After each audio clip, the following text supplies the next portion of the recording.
I thought from my research that it was a 1/4 inch UNF thread, but in reality when you start to take this out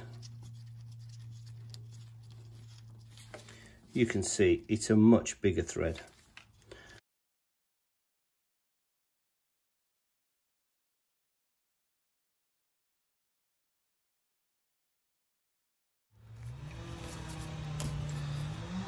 Say 7/16.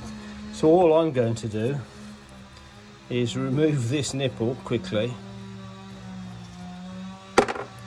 and put the other one straight in and then bleed the brakes.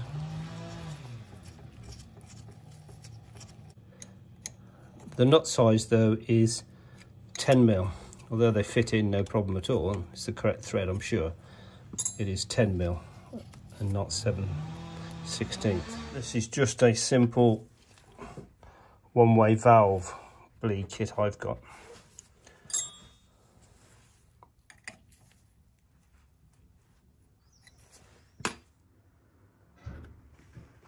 I've just used simple .4 brake fluid to top up. I've got a similar problem to the one I had on the front, where I can't get it to release. The issue is, of course, I don't want to shear the nipple. Well, it's done it, but it took 3 different goes with the heat and then applying freeing oil, a bit like a cooling agent I suppose, and then whacking the caliper. But it has gone eventually. This has probably taken me 10-15 minutes to get it to release. So I'm using a new stainless steel 3/8 by 24 UNF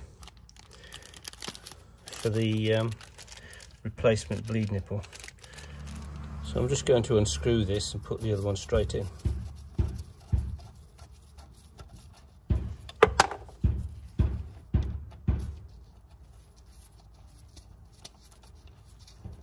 That's the bleed nipple finished, and I've also now been able to finish flushing through the old brake fluid, so it's all new brake fluid all the way through.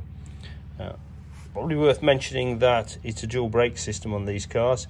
The front brakes are on a separate system to the rear brakes, so should there be a leak happening and losing brakes, they would only be lost on the rear, not the front, and vice versa.